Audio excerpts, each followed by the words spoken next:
Hello and welcome. Alex and Deanna here. This is our day 2 of Doranya Goes to Europe.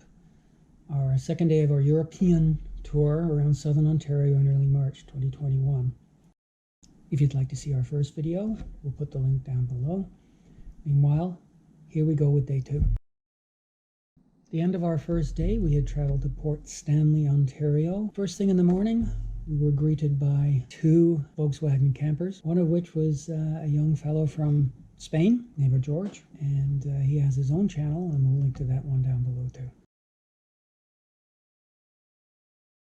After a good night's sleep, we left Port Stanley's little beach parking lot where we had boondocked overnight and headed towards our first destination.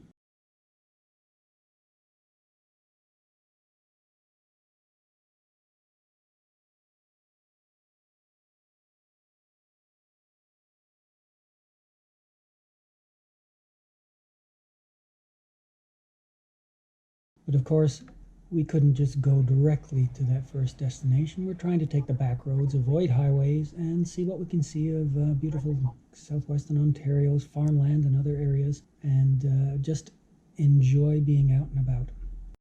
At one point, we noticed there were some buckets attached to trees on the side of the road. This was early spring when the sap starts running for our maple syrup. You can see from the buckets attached to the trees that that's how the sap is being collected.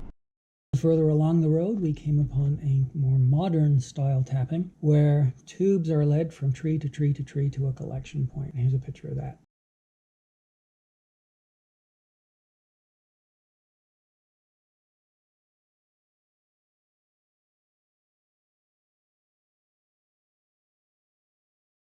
Next brief stop is at a gas station where we filled up and cleaned our windows so we could get a good view of what we were about to see for the rest of the day.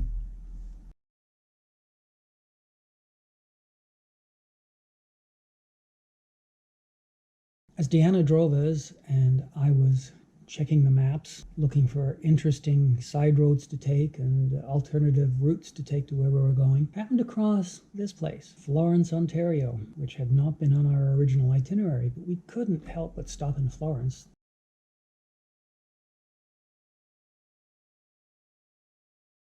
One of the places that I noticed as I was looking at where we should go and how we should get there was this one. This is called Uncle Tom's Cabin Historic Site. And it's the former home of Josiah Henson, who had been a slave in Maryland and escaped to the province of Upper Canada, which is now Ontario. And he actually helped other escaped slaves be able to live on their own. He is also one of the inspirations of Harriet Beecher Stowe's Uncle Tom's Cabin. So here's a small site that's dedicated to that memory. Unfortunately, it's closed, both due to seasonality and COVID, but we managed to walk around the small site outside and read up a little bit more on Underground Railroad and Uncle Tom. This is the former site of a place where there was homes for escaped slaves. The Underground Railway used to come through from the slave states all the way up into Southern Ontario here.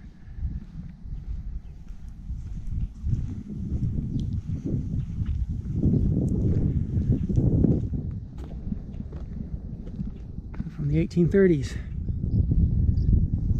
abolitionists sought ways to provide refugees from slavery with the education and skills they needed to become self-sufficient in Upper Canada. And that's what this place was, the Dawn Settlement it's called. And I guess it's being prepared for the upcoming tourist season. Should we have one this year? So after this short but interesting stop, we were finally close to our first scheduled destination of the day. Welcome to Dresden. Dresden is one of the larger communities named after European cities that we are traveling through on this trip. And it has a population of only under 3,000 according to Wikipedia. According to Wikipedia, again, the downtown area is 3 blocks. And there are small businesses and whatever, but really it's an agricultural center, and major crops in the area, which surprised me when I looked, other than wheat, soy, corn, and tomatoes, is rubber trees. We'll have to look into that next time we go there. So we drove through Dresden and headed off to our next destination, which is in Eastern Europe. Welcome to Shipka. Ship who, you may ask? Well, Shipka is a small town in the central Balkan area of Bulgaria, and one of its claims to fame is being close to the Shipka Pass across the mountains. And there was a large, significant battle in the late 19th century during the Russian-Turkish War. And it's also very interesting for another reason, and of course that is because Diana comes from Bulgaria, and so these names are meaningful to her. Now, other than that, Shipka, Ontario has the Starlight Drive-In Theaters. Drive-In theaters almost died several years ago with the onset of multi-channel TV and all that kind of stuff, but they seem to be making a comeback. So off we go on a tour of Shipka. Shipka is a part of the municipality of South Huron in Huron County, Huron being the lake to which it's adjacent.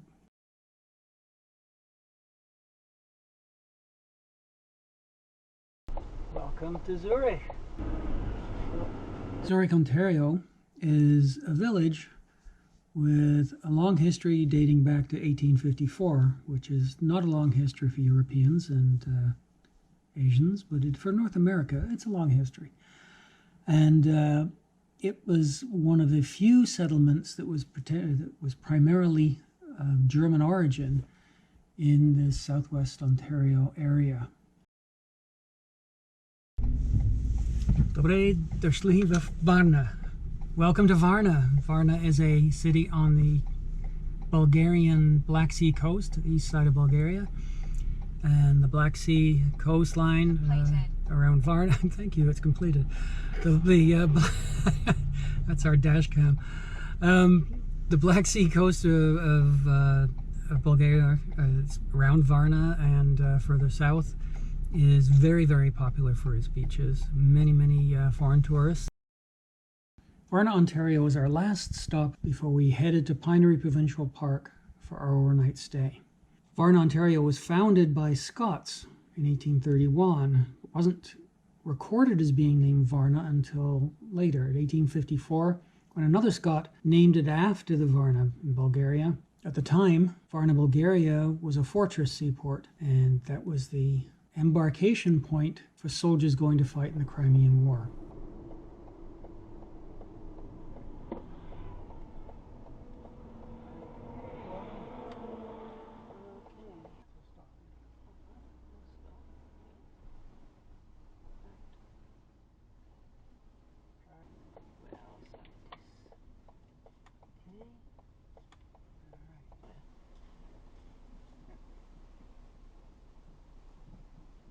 It's pretty damn busy.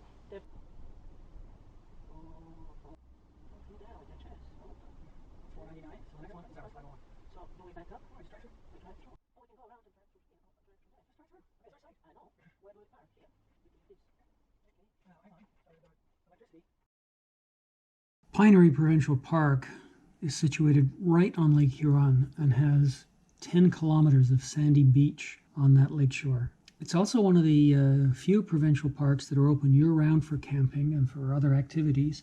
There are 14 kilometers of bike trails, 38 kilometers of groomed cross-country ski trails, and plenty of campsites and plenty of things to do. It's also just 10 minutes south of the seaside community of Grand Bend for those people who want more noise and souvenirs and things like that. But for us, Pinery is just a beautiful, quiet place at the time of year we went.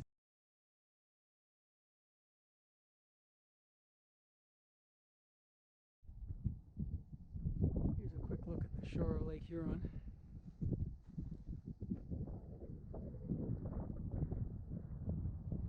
Cheers, everybody. Cheers.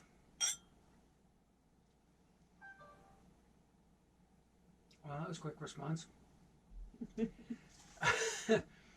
We're at the close of the second day of our tour around Europe in a pandemic. And we've had a lovely drive today, visited a few places, and arrived here at Pinery Park around 3:30 this afternoon. Went for I hesitate to call it a hike, 2.5 hour walk, but it was mostly on paved roads within the park.